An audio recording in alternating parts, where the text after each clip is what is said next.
मित्रों, आप सभी का स्वागत है आपके अपने चैनल में। मित्रों, पूज्य गुरुजी ने अपनी 2 दिन पहले की कथा में एक ऐसा विशेष और रहस्यमय उपाय बताया है जो उन्होंने आज तक किसी भी कथा में कभी साझा नहीं किया था। यह उपाय उन लोगों के लिए है जिनकी जीवन नैया तूफानों से जूझ रही है, जिनके हाथों की रेखाएं सूनी पड़ चुकी है, जिनके जीवन में धन का आगमन मानो थम सा गया हो, जिनके व्यापार, नौकरी, फैक्ट्री, दुकान या किसी भी कार्य में निरंतर विफलता और नुकसान ही नुकसान हो रहा हो। जब चारों ओर से सिर्फ और सिर्फ अंधकार दिखाई देता हो, जब जीवन की सारी राहें बंद हो चुकी हो, तब पूज्य गुरुजी ने इस एक उपाय को 1 दिन के लिए करने की आज्ञा दी है और वचन दिया है कि इस उपाय से कुछ ही दिनों में चमत्कार की वर्षा होगी। गुरुजी ने कहा कि यह उपाय न केवल आप सभी को धन प्राप्ति के नए मार्ग दिखाएगा, बल्कि आपके जीवन की सारी बाधाएं स्वयं ही विलीन हो जाएंगी। सुख, समृद्धि और संतोष की वर्षा होगी। जीवन का प्रत्येक कोना खुशहाली से भर जाएगा। तो मित्रों, आइए अब जानते हैं उस अद्भुत और दुर्लभ उपाय के बारे में। लेकिन उससे पहले अगर आप चैनल वैदिक ज्ञान शास्त्र पर नए हैं तो कृपया इसे सब्सक्राइब अवश्य करें और कमेंट बॉक्स में श्रद्धा से लिखें, जय माता लक्ष्मी। माता लक्ष्मी की कृपा जिन जिन पर होती है उनके जीवन में कभी भी धन की कमी नहीं आती। मित्रों, हम में से अधिकतर लोग रसोई में अक्सर खाना कुछ ज्यादा ही बना लेते हैं, विशेषकर रोटियां। कई बार सब्जी या दाल तो समाप्त हो जाती है, लेकिन रोटियां बच जाती है। और जब अगला दिन आता है तो परिवार के सदस्य, खासकर बच्चे, बासी रोटियां खाने से साफ मना कर देते हैं। अब यही वह बात है जिसे जानकर आप सभी चौंक जाएंगे, क्योंकि शास्त्रों में और हमारे गुरुजनों ने यह स्पष्ट कहा है कि यदि आप सभी रोज ताजा रोटी खाते हैं और बासी रोटियां बच जाती है तो उन्हें व्यर्थ न समझें। बासी रोटी भी एक अद्भुत चमत्कार लेकर आती है, बशर्ते आप सभी उसे सही रूप में उपयोग करें। अगर आप सभी इस बासी रोटी को विशेष नियमों के साथ खाते हैं या सही विधि से किसी जरूरतमंद को अर्पित करते हैं तो आपके जीवन से दरिद्रता का नाश होने लगता है। मित्रों, यह बात अकल्पनीय लग सकती है, लेकिन यही तो रहस्य है हमारी प्राचीन परंपराओं का। और यही नहीं, इस वीडियो में हम आप सभी को बताने जा रहे हैं कुछ ऐसे रसोई घर से जुड़ी बातें, कुछ ऐसी भयानक भूलें जो यदि किसी भी घर की महिलाएं करती है तो वह घर कभी भी उन्नति नहीं कर सकता। ऐसा घर एक दिन टूट जाता है, बर्बादी उसके दरवाजे पर दस्तक देती है और सुख शांति वही दम तोड़ देती है। मित्रों, रसोई घर को हमारे शास्त्रों में अन्नपूर्णा का मंदिर कहा गया है। यह वह स्थान है जहां से परिवार को ऊर्जा मिलती है, जीवन चलता है। यदि इस स्थान को अपवित्र कर दिया जाए या इसमें लापरवाही की जाए तो समझिए माता अन्नपूर्णा रुष्ट हो जाती है और उनके साथ साथ लक्ष्मी, सरस्वती, गणेश और अन्य सभी देवी देवताओं का वास भी उस घर से उठ जाता है। शास्त्रों में स्पष्ट कहा गया है कि जिस घर की रसोई पवित्र होती है, जहां अन्न का आदर होता है, वहां कभी भी न तो अन्न की कमी होती है, न ही धन की। मित्रों, अब सोचिए, यदि रसोई में झगड़ा हो, गंदगी फैली हो, जूठे बर्तन लंबे समय तक रखे रहें, अग्नि के पास अपवित्र वस्तुएं रख दी जाए या भोजन बनाते समय अपशब्द कहे जाए, तो क्या वह स्थान मंदिर कहलाएगा? नहीं मित्रों, वह स्थान फिर दरिद्रता का केंद्र बन जाता है। और ऐसे घर में यदि बच्चे बीमार रहने लगे, पति पत्नी के बीच मतभेद हो जाए, व्यवसाय ठप पड़ जाए, तो यह सब कोई सामान्य संयोग नहीं है, यह उस रसोई की अनदेखी का ही परिणाम है। शरीर को यदि अच्छा रखना है तो भोजन शुद्ध होना चाहिए, और भोजन तब शुद्ध होता है जब उसे बनाने का स्थान शुद्ध हो, बनाने वाला व्यक्ति सात्विक मन का हो और उसकी नीयत भोजन को जीवनदायी बनाने की हो। रसोई में गाली गलौज, झगड़े, क्रोध और लोभ जैसे विकारों को लाना मतलब भोजन को जहर बना देना है। ऐसा भोजन न तो तन को पोषण देता है, न मन को शांति। जो स्त्रियां भोजन बनाते समय पूजा नहीं करती, भगवान का स्मरण नहीं करती, अन्न का सम्मान नहीं करती, उन्हें यह जानना चाहिए कि वह अनजाने में अपने ही घर की नींव खोद रही है। और यह बात पुरुषों पर भी उतनी ही लागू होती है जितनी महिलाओं पर।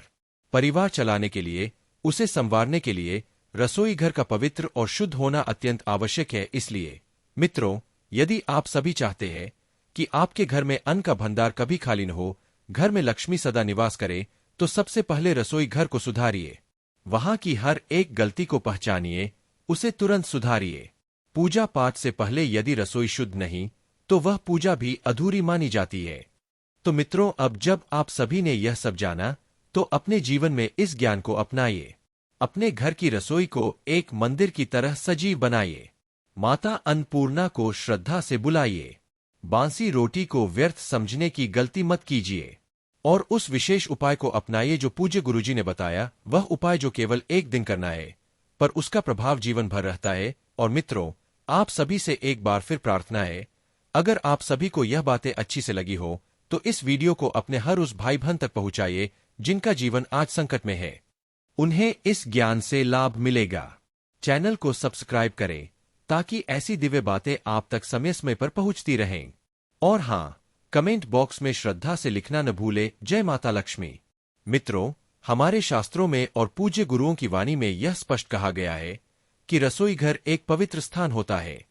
यह केवल भोजन बनाने की जगह नहीं, बल्कि एक ऐसा केंद्र होता है जहां से पूरे परिवार की ऊर्जा, स्वास्थ्य और समृद्धि का प्रवाह तय होता है। इसी कारण से यहाँ की गई छोटी सी भी गलती बड़े बड़े अनर्थ का कारण बन सकती है।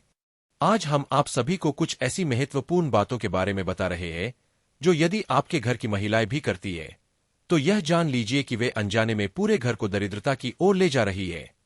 मित्रों, सबसे पहली और सबसे गंभीर गलती यह है कि कुछ महिलाएं बिना स्नान किए, बिना हाथ पांव धोए ही भोजन बनाना प्रारंभ कर देती है। वे रसोई घर में घुसते समय न तो हाथ धोती है, न चेहरे को पानी से साफ करती है, और कई बार तो खाना बनाते समय मुंह या नाक पर हाथ रखती है और फिर उन्हीं हाथों से भोजन पकाने लगती है। यह भोजन शास्त्रों की दृष्टि में दूषित माना जाता है। ऐसा दूषित भोजन न केवल परिवार के स्वास्थ्य को बिगाड़ता है, बल्कि माता अन्नपूर्णा जी की भी अवमानना करता है। ऐसे घरों में राहु और केतु का प्रभाव गहराने लगता है और धन, सुख, शांति धीरे धीरे सब कुछ विदा हो जाता है।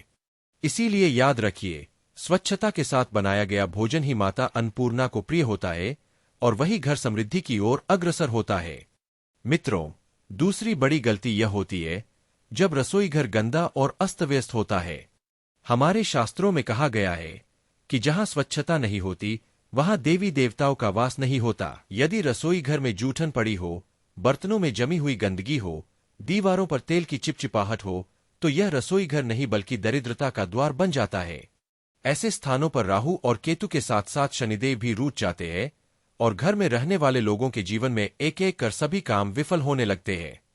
इसीलिए मित्रों, रसोई घर को न केवल साफ रखे बल्कि उसमें गंगाजल का छिड़काव अवश्य करे ताकि सकारात्मक ऊर्जा का प्रवाह बना रहे। मित्रों, एक और महत्वपूर्ण बात यह है कि रसोई घर में कभी भी बेकार या अनुपयोगी धारदार वस्तुएं न रखें। बहुत से लोग कई कई चाकू, छुरियां रसोई में रखे रहते हैं जो न तो काम में आती है और न ही कभी इस्तेमाल की जाती है। ये चीजें नेगेटिव एनर्जी को आकर्षित करती है और परिवार में कलह, तनाव और अशांति का कारण बनती है। इसीलिए ध्यान रखें कि रसोई घर में केवल उतने ही चाकू छुरी रखें जितने जरूरी हो। पुराने, जंग लगे या अनुपयोगी धारदार वस्तुएं तुरंत रसोई से हटा दें। रसोई घर के बाहर या सामने कभी भी चप्पल, जूते, झाड़ू या पोछा न रखें। यह एक ऐसा दोष है जिसे अधिकतर लोग मामूली समझकर अनदेखा कर देते हैं, लेकिन यह माता अन्नपूर्णा का सीधा अपमान है। ऐसे घरों में दरिद्रता अपने पांव पसार लेती है और सुख शांति एक एक करके विदा हो जाती है। यह पाप माना गया है। इसलिए भक्तों, रसोई घर के आसपास पवित्रता और स्वच्छता बनाए रखें।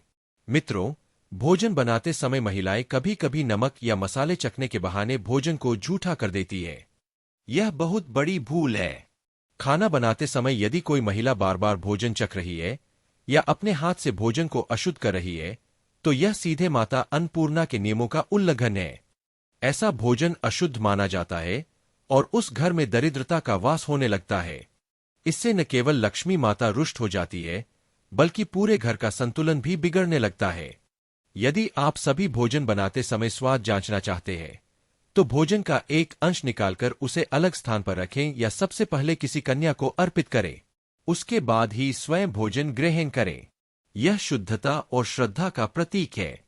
मित्रों, कुछ घरों में यह आम बात होती है कि भोजन में बार बार बाल निकलते हैं, लेकिन इसे कभी भी हल्के में न ले। शास्त्रों के अनुसार भोजन में बाल आना राहुकेतु के अशुभ प्रभाव का संकेत है। यह माता अन्नपूर्णा का सबसे बड़ा अपमान है।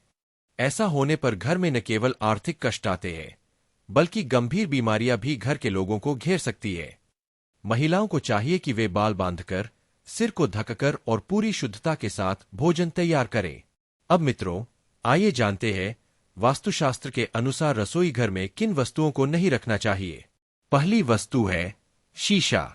बहुत से लोग अपने किचन को आकर्षक दिखाने के लिए उसमें शीशा लगवा देते हैं, परंतु यह अत्यंत अशुभ होता है, क्योंकि रसोई घर अग्नि का स्थान होता है और यदि शीशे में अग्नि का प्रतिबिंब दिखता है तो यह वास्तु दोष बन जाता है। इसका सीधा असर घर के वातावरण पर पड़ता है।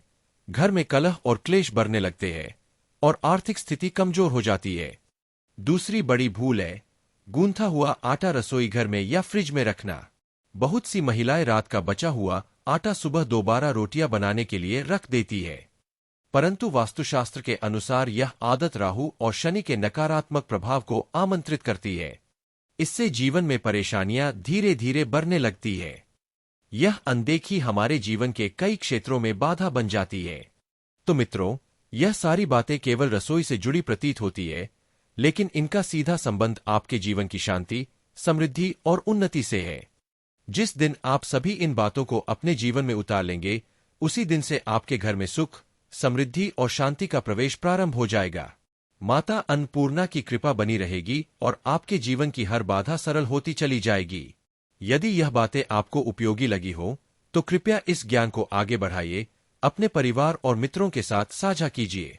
चैनल को सब्सक्राइब करना न भूलें और कमेंट बॉक्स में श्रद्धा से लिखें जय माता अन्नपूर्णा, ताकि यह आशीर्वाद आपके घर में भी बरसता रहे। मित्रों, कई बार हम अनजाने में ऐसी छोटी छोटी गलतियां कर बैठते हैं जो हमारे पूरे जीवन को प्रभावित कर सकती है। रसोई घर का संबंध केवल अन्न और भोजन से नहीं, बल्कि समस्त घर की ऊर्जा और सौभाग्य से होता है। रसोई घर में की गई एक छोटी सी चूक भी माता अन्नपूर्णा को रुष्ट कर सकती है, और जब माता अन्नपूर्णा नाराज हो जाए तो जीवन में सुख, शांति, समृद्धि और सफलता टिक नहीं पाती। मित्रों, घर में प्रयोग होने वाले बर्तनों की स्थिति का भी हमारे जीवन पर गहरा प्रभाव पड़ता है। जब बर्तन टूट जाते हैं तो कई बार हम सोचते हैं कि थोड़ा सा ही टूटा है, काम चल जाएगा, और हम उसे उपयोग में लेते रहते हैं। लेकिन वास्तुशास्त्र स्पष्ट कहता है कि रसोई घर में टूटे फूटे बर्तनों का प्रयोग नहीं करना चाहिए। ऐसा करने से घर के सदस्यों के बीच मनमुटाव, विवाद और कलह की स्थिति उत्पन्न होने लगती है। टूटे बर्तन दरिद्रता और कष्ट को आमंत्रण देते हैं। इसलिए मित्रों, यदि कोई बर्तन टूटा हुआ हो तो चाहे वह कितना ही प्रिय क्यों न हो, उसे त्याग देना ही श्रेयस्कर होता है। मित्रों, अब आइए जानते हैं एक ऐसी बात के बारे में जिसे जानकर आप सभी चौंक जाएंगे। अक्सर हम भोजन जब बच जाता है, विशेषकर रोटियां, तो उसे बांसी मानकर फेंक देते हैं। लेकिन क्या आप सभी ने कभी सोचा है कि वही बांसी रोटी कभी कभी आपके लिए वरदान भी बन सकती है। शास्त्रों के अनुसार जब तक कोई भोजन खाने योग्य है, जब तक वह सड़ागला या विषाक्त नहीं हो गया है, तब तक उसे फेंकना नहीं चाहिए। अन्न को फेंकना माता अन्नपूर्णा का अपमान है। जो मनुष्य बांसी रोटी का सम्मान करता है, उसे आदरपूर्वक ग्रहण करता है, उस पर माता अन्नपूर्णा सदैव कृपा बनाए रखती है। मित्रों, आयुर्वेद भी यह मानता है कि बांसी रोटी हमारे पाचन तंत्र के लिए किसी चमत्कार से कम नहीं होती। इसमें फाइबर की प्रचुर मात्रा होती है, जो कब्ज, गैस और पेट फूलने जैसी समस्याओं से राहत दिलाती है। यह तन को स्वस्थ बनाए रखने में सहायक होती है। लेकिन ध्यान रखिए, बांसी रोटी तभी तक वरदान है जब तक वह पूर्णतः सुरक्षित है। यदि उसमें से रेशे या फफूंद निकलने लगे तो वह विष के समान हो जाती है। ऐसी रोटी न तो स्वयं खानी चाहिए, न ही अपने बच्चों को खिलानी चाहिए, क्योंकि यह स्वास्थ्य के लिए अत्यंत हानिकारक है। बांसी रोटी तभी ग्रहण करें जब वह पूर्ण रूप से सुरक्षित हो और उसमें कोई खराबी न हो। मित्रों, अब हम आप सभी को पूज्य गुरुजी द्वारा बताए गए एक विशेष चमत्कारी उपाय के बारे में बता रहे हैं, जो आपके जीवन की सारी बाधाओं को हर सकता है। यह उपाय आपके भाग्य के बंद द्वार खोल सकता है। सनातन परंपरा में गाय माता, गंगा और गायत्री का अत्यधिक महत्व है। यह मान्यता प्राचीन काल से चली आ रही है कि गाय माता के शरीर में 33 कोटि देवी देवताओं का वास होता है। जो भी व्यक्ति गाय माता की सेवा करता है, उस पर सभी देवी देवताओं की कृपा बरसती है। गाय सेवा से न केवल इस जन्म के दोष दूर होते हैं, बल्कि पिछले जन्मों के भी पाप नष्ट हो जाते हैं। पूज्य गुरुजी ने कहा है कि जब भी आप अपने घर में भोजन बनाना प्रारंभ करें, तो सबसे पहली रोटी गाय माता के लिए बनाएं। उस रोटी को श्रद्धा और भक्ति से निकालें और भोजन करने से पूर्व गाय माता को अर्पित करें। यदि संभव हो तो यह रोटी किसी काली गाय को खिलाएं। यदि काली गाय न मिले तो सफेद गाय को भी अर्पित की जा सकती है, लेकिन इस बात का ध्यान रखें कि रोटी ताजी होनी चाहिए। यदि आप सभी रोटी बनाकर रख देते हैं और अगले दिन गाय माता को देते हैं तो वह रोटी बासी मानी जाती है और ऐसा करना अशुभ होता है। बासी रोटी गाय माता को देना उनके प्रति घोर अपमान की श्रेणी में आता है। मित्रों, कभी भी गाय माता को ऐसी रोटी न दें जिसमें कोई सड़ागला फल, बचा हुआ बासी सब्जी या खराब हो चुकी सामग्री रखी हो। कुछ लोग सोचते हैं कि घर की फालतू चीजें गाय माता को खिला दें, लेकिन यह भाव बहुत बड़ा पाप बन सकता है। गाय माता को हम जो भी अर्पित करें उसमें शुद्धता और सात्विकता होनी चाहिए। पूज्य गुरुजी ने यह भी बताया कि एक अत्यंत प्रभावशाली विधि है। हर दिन आटे की 11 लोइयां बनाइए और उन पर हल्दी लगाकर उन्हें गाय माता को अर्पित कीजिए। हर लोई को गाय माता को खिलाते समय उनकी पीठ पर हाथ फेरिए, मस्तक को स्पर्श करिए और सींगों को स्नेहपूर्वक छूइए। फिर श्रद्धा से उनके चरणों का स्पर्श कीजिए। मित्रों, जब आप सभी यह विधि नियमित रूप से करेंगे तो आपके जीवन के सभी संकट समाप्त होने लगेंगे। जो काम अटक गए हैं, जो प्रयास विफल हो रहे हैं, वे पूरे होने लगेंगे। दुखों का समय समाप्त होगा और जीवन में सुख, धन और शांति का प्रवेश होगा। यदि आप सभी गाय माता की सच्ची श्रद्धा से सेवा करते हैं तो वह आप सभी को कभी निराश नहीं करती। और हाँ, जब भी आप सभी गाय माता को रोटी दें, उस रोटी पर थोड़ा सा हल्दी, थोड़ा सा गुड़ या थोड़ा घी अवश्य रखें। यह प्रतीक होता है शुभता और समर्पण का। गाय माता को सूखी रोटी न दें क्योंकि वह अधूरी श्रद्धा मानी जाती है। तो मित्रों, यदि आज की इस प्रस्तुति से आप सभी ने कुछ सीखा हो, यदि आप सभी को यह जानकारी अच्छी से लगी हो, तो कृपया इस ज्ञान को अधिक से अधिक लोगों तक पहुंचाएं, क्योंकि यह केवल एक वीडियो नहीं, यह एक साधना है, एक तप है जो आपके और आपके परिवार के जीवन को बदल सकता है। अगर आप सभी ने अभी तक चैनल वैदिक ज्ञान शास्त्र को सब्सक्राइब नहीं किया है तो अभी कर लीजिए, ताकि ऐसी दिव्य जानकारियां आपके जीवन को दिशा देती रहें। और अंत में कमेंट बॉक्स में श्रद्धा से लिखना न भूले, जय माता लक्ष्मी। माता लक्ष्मी आप सभी पर सदैव कृपा बनाए रखें।